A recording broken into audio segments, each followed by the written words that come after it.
Hello and welcome.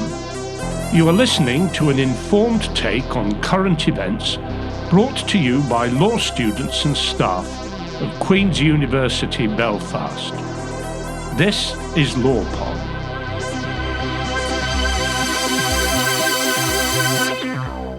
Hello everyone and welcome to LawPod and to the next episode in our Transitional Justice series. I am Lauren Dempster and today I am delighted to be joined by Dr. Julia Viebach, Ulrike Lühe and Dr. Benjamin Thorne to discuss the role of archives in transitional justice. So to begin with, could you briefly each introduce yourselves? Julia, do you want to go first? Thank you very much, Lauren, for the introduction and the invitation today. I'm a departmental lecturer at the African Studies Centre at the University of Oxford, where I've been for a couple of years now. And before that, I was at the law faculty in Oxford. And my research is particularly concerned with post-genocide Rwanda memory and archives. And mostly I work with survivors of the 1994 genocide against the Tutsi. Hello also from me, and thanks for the invitation. I'm Ulrike Lühe. I'm working with the Dealing with the Past program at Swisspeace, which is an affiliated institute of the University of Basel. I'm both a researcher and a practitioner, as we like to call it. So I've just wrapped up my PhD research on the politics of knowledge production and expertise in transitional justice, focusing on the development of the African Union transitional justice policy. And I'm doing research on corporate symbolic reparations and corporate archives as well. Great, thank you. And Benjamin? Hi, I'm Benjamin Thorne, and also just to add my thanks to Lauren for the invitation. So I recently completed my PhD in law studies at the University of Sussex, and my main research themes for me are socio-legal studies, transitional justice, and critical theory, and a current central focus is memory, transitional justice, and legal atrocity archives. And a bit more generally, I'm interested in questions around visual representations of crime, law, and justice, and the coexistence of spaces of law and faith in the aftermath of mass violence. That's great. Thank you, everyone. To start with then, given that the focus of today's episode is on archives, Benjamin, would you like to tell us a little bit about what is it we're talking about when we use the term archive in a transitional justice context? Sure. So firstly, for me, just to note, I'm a little cautious in setting out a broader definition or framing of archives in transitional justice, as this can or could potentially lead to disciplinary and intellectual boundaries being put up in terms of what counts as archival and transitional justice research, and also the teaching of it. In saying that, I'm not deliberately avoiding answering your question. I just have some caution around how, even when there's the best of intentions, dominant approaches to a given phenomenon can create labels and assumptions of what does and what does not count as doing that kind of research. And I guess one example that we're all familiar with is how in the wider TJ field and how legalistic approaches and understandings have become dominant. Anyway, he's now attempting to more directly answer your question, Lauren. For me and my research interests, I understand archives in transitional justice as socially, politically, and legally constructed sites of knowledge, disruption, control, agency, protection, restriction, and also memory, identity, and power. And because of these complexities, one understanding of archives in transitional justice I would quite strongly resist is archives are neutral. That's not to say that archives don't have a very important role in transitional justice, and I would argue they certainly do. It's just to prioritize these complexities within our discussions and work on archives. A given archive consists of at least a few, often arguably many, of these complexities I just mentioned. And connected to this, There are also public and private or personal archives, and which can often interact with each other. So, for example, in the Rwandan context, many Rwandans had photographs of loved ones who were killed during the genocide against the Tutsi, and they donated these photographs to the Rwandan Genocide Archive, and many of which are now on public display. So when we have these interactions of public and private or personal archives, the dynamics of these interactions can often entail some of the complexities I just mentioned. And also, just on a final note, there are informal sites of archives, sites which traditionally might not be thought of as an archive. For example, a wall in a city suburb with murals and graffiti depicting images and texts of violence and mass atrocity can arguably be understood as a type of archive. This informal understanding of archives reflects some questions around what an archive can be or what an archive is.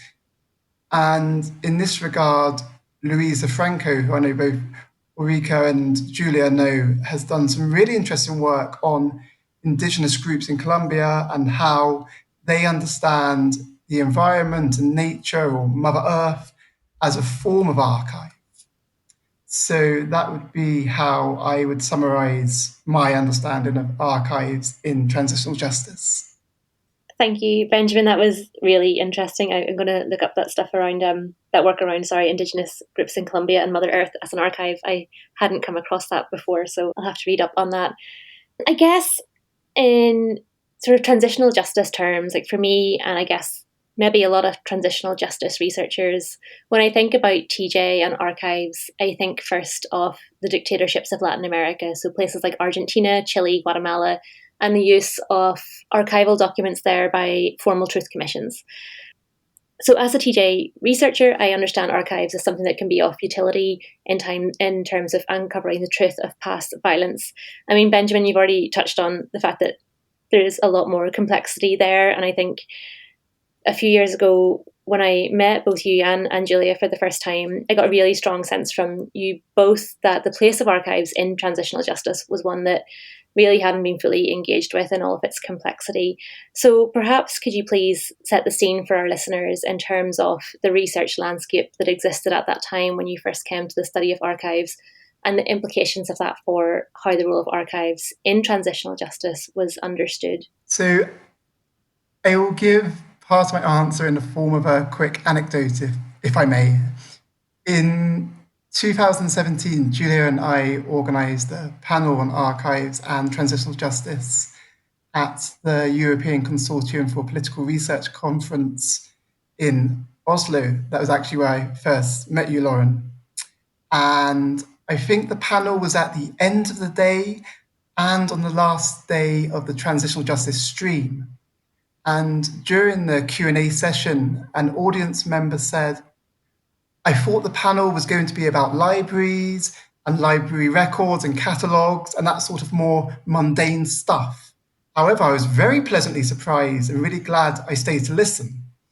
So I think these kind of comments capture some of the broader understanding of archives and their role in transitional justice up until and around that sort of time. And then just to go into that in a little more detail, there hadn't been, from my perspective at least, there hadn't been a great connection between archival studies and research into post-conflict societies and justice. Though there are a few exceptions to this, such as the work of Eric Ketteler, and also some conceptual work from the areas of cultural studies and philosophy. Derrida's well-read Archive Fever would be one example of that. Although from a TJ perspective, archives, at least from my thinking, were very much seen as a source of evidence in trials or as a data for research, and much less so as a site of research in and of itself. And just to say something very briefly about my current and ongoing research, because this has been directly informed by current discussions about thinking about archives as a site of research in and of themselves. So this is kind of formed around 3 threads, if you like. So my PhD project, which engaged with the International Criminal Tribunal for Rwanda archive material, and particularly material relating to the pre-trial process. So motions, indictments, pre-trial briefs, rules of evidence and procedure as examples, and this was analysed through a discourse analysis. And then as a second kind of thread to looking at this and kind of this more ongoing work, I'm interested in archival sounds and visual material from international criminal trials and what this material can tell us about the messiness and complexity of international criminal justice. And it's framed through a lens of rhythm analysis, specifically the work of Tim Edisor, and some insights from visual jurisprudence of Alanza Gandhi. And there's a third thread, but this is very much a fledgling project, using the material from the ICTR archive as a case study. The project will hopefully investigate the potential value of legal archive material relating to atrocity trials in aiding the recovery of affected societies through engaging with young people and using the novel application of arts-based methods. So that's just to give you a kind of, I guess, a few very brief examples from my own research about how kind of I've developed my own thinking around archives in transitional justice in the last few years. Oh, thank you, Benjamin. That work around archival sounds and visual materials from trials sounds really, really interesting. So I look forward to seeing where that goes. Julia, do you want to come in on this question? Yes, thank you, Lauren. So I think Benjamin has really mentioned a couple of really significant points in terms of the complexity of archives, but also about the missing links or the missing knowledge that we still have. So, and I think here in particular to mention is the way archival studies basically have an independent life from transitional justice scholarship. So really what I try to do in my own work is to bring into conversation these two strands of literature, because archival studies has to offer the transitional justice scholarship a lot of new way of thinking around memory and justice. And I think that's perhaps the two main key terms that we should think about when we talk about archives. So this is the first one. I think the second one, which is really important to mention, is that transitional justice, at least the mainstream transitional justice scholarship, has a conceptually underdeveloped understanding of archives as objective container of information, and particularly in transitional justice as pure evidence. So usually what happens is that transitional justice institutions such as Truth and Reconciliation Commissions or trials relate on human rights documentation in some form in order to make a legal case, or as well in TSCs to sort of prove human rights documentation, human rights violations. So this is a bit sort of the purpose and what we actually collect. So I would say the archiving process, and here also drawing on the work of Eric Ketteler that Benjamin mentioned earlier, we need to really look at the archivalization process, which is quite different from archiving as such, because it starts much earlier. So what kind of information do we actually collect and for what purpose? And at the same time, we need to ask what is left out, right? So for example, when we talk about human rights documentation and human rights violations, we need to ask what counts actually as human rights violations. And that might be different in terms of the context, but also a universal application of human rights. So this is, I think, where we need to start asking questions really in terms of the collection of data that then feeds into archives. So another strand, I think, where we are missing some knowledge is on how and what specific type of documentation is used in transitional justice and what is most useful for those institutions.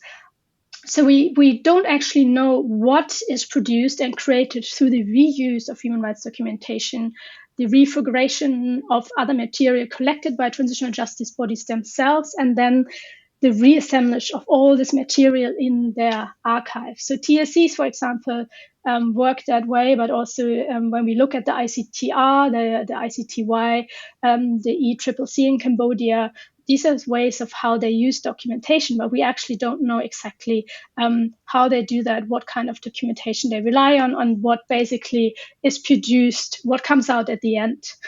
So I think this is something that transitional justice research should really look into that a bit more. And perhaps coming back to Benjamin's point about the complexity, I think it's really important that we acknowledge the lacking understanding of the dynamics and the consequences of the relationship of archives in transitional justice. Because as we write in the special issue that Ulrike, our colleague Dagmar Hovestedt from the Stasi Records Archive in Berlin, and myself edited in the International Journal of Human Rights this year, say is that we don't know much about the relationship between archives and transitional justice, and usually this is seen as a positive relationship. So there's only a very recent scholarship actually that acknowledges that perhaps this relationship between archives and transitional justice is not only one of accountability, but it can also entrench silences and marginalized voices in the production of knowledge through archives in transitional justice. And that's another point where we need to further look into. Thank you, Julia. That's all really, really fascinating. Could you tell us then, Julia, a bit about sort of where we've got to like right now? So can you tell me about your own research into archives and what your findings tell us about the place and use of archives in TJ? Yeah, so much of that we developed together in the special issue that I just mentioned. So I, in particular, am looking at a more conceptual way of bringing together archival studies, research, memory studies, and transitional justice scholarship. And here arguing in particular that through incorporating thinking of archival studies and memory studies, we can broaden out our understanding of what transition means, what justice means. And here in particular, critiquing through archival studies and memory studies, transitional justice notions of closure, healing, reconciliation, and an end point, right? So transitional justice is always like we have a transition from A to B, and at some point there is democracy at the end, there is peace, there is healing. So an end point. Whilst when the archive, we can see the archive as something that is in becoming, right? So this is this particular approach in archival studies actually to see an archive not as an ready-made entity, something that is sort of finished product, but something that is in current developing or current development precisely because it is reused and reconfigured by different actors and in various contexts. So against this backdrop, I have developed term transitional archives. So, and this type of archive really is different from human rights archives. So this is usually a word that is used a lot, and the term was coined by Geraci and Caswells in their typology of archives that they develop. So I want to move away from this and actually say we need to be a bit more specific when we talk about archives and transitional justice, and particularly address the gap between the actual collection of human rights violations and the justice, the way justice is then pursued in the aftermath of that through transitional justice. So basically, transitional archives are those archives that are produced by transitional justice institutions such as TSCs and legal courts, for example, but also through reparation processes or vettings, for example. That's great, thank you. So I wanted to ask Ulrike a question now. I mean, as many of our listeners will be aware, transitional justice has often been critiqued for being dominated by top-down, elite-led mechanisms for addressing legacies of past violence. And as you'll know, for the past decade or so, there have been strong calls for transitional justice from below. So to draw on the work of McAvoy and McGregor there. I guess when we think about archives in a truth recovery context, I tend to think of documentation and records produced by governments, by political elites, by dictatorships. So, Ulrike, could you perhaps say something about the way in which archives can be of value for bottom-up or grassroots initiatives? And Do you have any reflections on, I mean, Julia and Benjamin have already touched on this, but the intersection of archives and power relations in transitional contexts? Yes, thank you, Lauren. I think that's a really interesting and important question. I think I'd like to answer it in sort of three parts. The first point being that I think the documentation that you mentioned, which is produced by governments and political elites, is sort of the most visible form of documentation, partly because there has been more research on this, but I think it's by far not the only documentation that is being used and that can be useful for transitional justice processes. So I think there's also quite a variety of documentation that is produced by all kinds of other stakeholders, from civil society, individuals living in or affected by conflict and human rights violations, communities and religious elders, businesses, survivors of violence, the families of disappeared persons, for example. So I think there's really quite a broad range that is not so much part of the debate yet. And we've, in our special issue that Julia mentioned already, we've touched on some of those. For example, in the case of Colombia, with the personal records collection of the family of a disappeared person, for example. And I think this relates also to how we understand archives and some of the points that Benjamin has made earlier.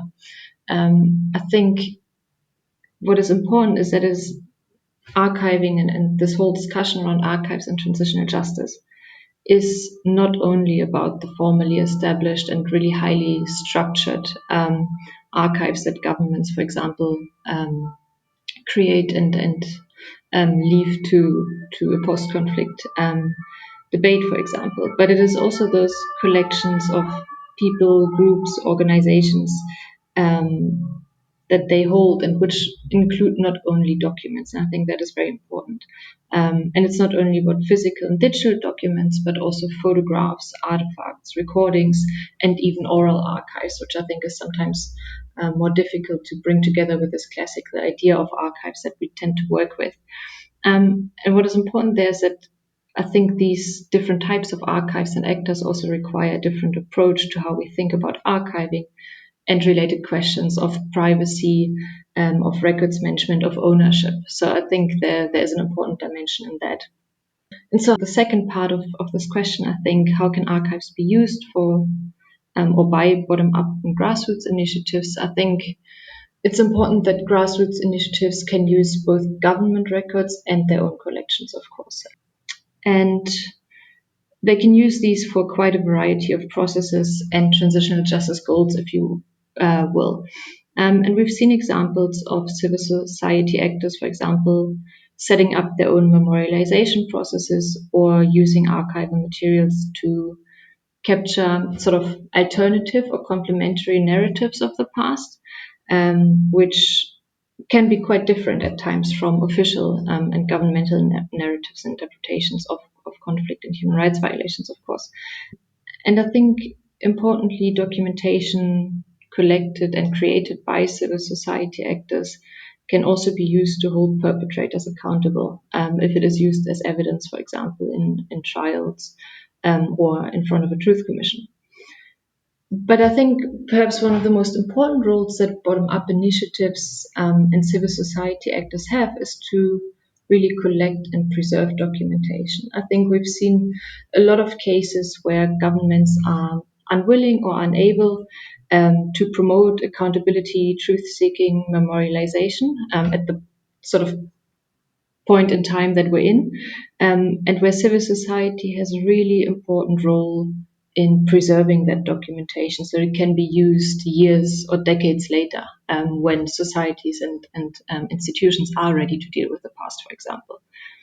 And on the intersection of archives and power, I think it is important to understand that archives can and do represent and reproduce existing power structures. So state archives, for example, often represent the powers that be. They are created by those in power from the perspective of power. And this is reflected in how they are organized and how they describe their materials and how access is granted, for example.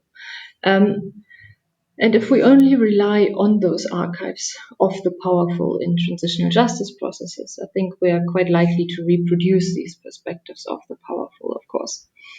But I think it's equally important that archives also have always sort of some inherent possibility to turn power relations on their head. I think in the special issue, we had an article by myself and my colleague Romain Lelofin on the ECE telegram, which was originally sent to report the raiding of a children's home in France under Nazi occupation, and which was, after the end of the Second World War, collected and preserved by what we would now call a civil society archive in a way. And decades later, it became a piece of evidence in the trial for one of the key perpetrators, the commander in charge of this raid. And I think there we see very nicely how a record that documents the victimization of one group could serve that same group to hold perpetrators accountable and to take their power over the narrative and over also their position in society, sort of remove it from them. And I think that's a very powerful example of this possibility that archives have to turn around power relations. And lastly, one more point, I think it's important that bottom-up and non-governmental archives can also challenge dominant narratives and diversify the narratives we have about the past. And through that, they can render audible or visible those that we don't often hear from in transitional justice. And this is especially victims and survivors. And I think the interesting part with archives that were created by those very same people is that it allows them to speak in their own voice. It's a record created out of their own perspective, which is something we don't see often enough, I think, in the transitional justice debates. Thank you, Ulrike. That's really interesting. I'm really loving hearing from all of you about just these different ways of thinking about archives. I mean, I think, Julia, like you talked about like the transitional archive and the archives that come from transitional mechanisms themselves. And like Ulrike, you touched on all of these different ways in which archives can be preserved and used. And I think it's really broadening out and adding depth to the way that I think about archives, or that I would tend to think about archives. The final question I have for you, Julia, you already mentioned that yourself and Ulrike, along with Dagmar Hofstadt, have edited a special issue of the International Journal of Human Rights on this topic of archives. From that process, I mean, you've touched on a bit of this already, but have you any sort of further reflections on the state of the field, and where do you see research on archives going from here on in? I think currently there's still a very strong focus on state archives, and especially the archives of security branches of government. And there are some very well-known examples like the Stasi Records Archive, for example, or the Guatemala National Historical Police Archive. And I think there is a lot of work to do in understanding other actors that have create archives and how these can be used.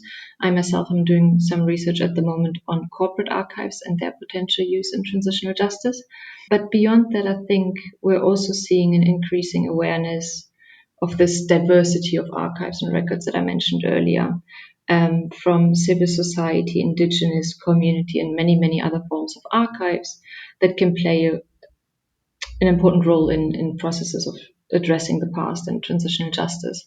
And I think there's sort of two major gaps, perhaps. The one is the fact that archives and records are not only useful as evidence, and I think there has been a lot of focus on this evidentiary value, but they're really also almost like conversation starters for dialogue processes or artifacts for memorialization processes. So there's a much more diverse range of uses that I think future research will shift towards.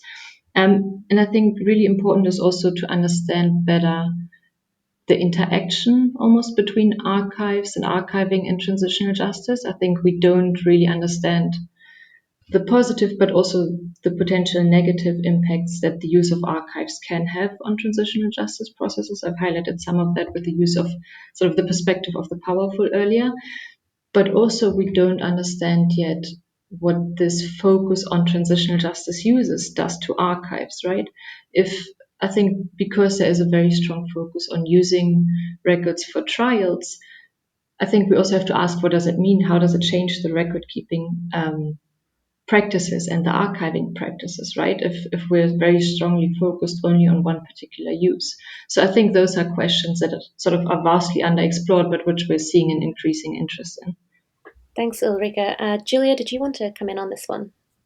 Yeah, perhaps just to add like two smaller points. And I think what we wanted to achieve really with this special issue to, as Ulrike said, to rethink the relationship between archives and transitional justice and really encourage scholarship and more research into this particular relationship. So I think first of all, it's important, as we set out in the special issue, it's important to see archives as actors themselves in transitional justice as a site of knowledge production, right? So the archive is actually a site of knowledge production rather than just a site of knowledge extraction. So that's the first point, and I think the second point really is coming back to Ulrike's point on the archive of the powerful, that we do really need to have much more knowledge on the ways in which voices are marginalized and silences are entrenched to really map out the negative effects that archives have on transitional justice in order to actually be able to better inform those archiving processes and the use of archives in transitional justice so that there might be a positive outcome. And Ulrike, Dagmar, and myself, like, we are really trying to advance this kind of view in the current debate on archives and transitional justice. Could I just add a couple of just very final quick notes on where the research is going, if that's okay, Lauren? Yes, Benjamin, that would be great. So just on the first note, I think one area where archives and transitional justice could have a very useful role is in the USA context, and with recent calls for a range of TJ mechanisms to address historical, racial, and social injustices. So just thinking of one example in the US context, the work of Broder and Herrera, where they use documentary theatre as a way for students to interactively learn through and engage with archival material about the history of the civil rights movements in Virginia. So with all these kind of debates you hear in the US about kind of truth commissions and etc., I think archives can have a really important role to play in those kind of contemporary debates. And so on a final note, just to draw attention to the multidisciplinary and interdisciplinary work on archives in TJ currently going on, which I think is really exciting for the future of this area of research and related debates. And just to give a couple of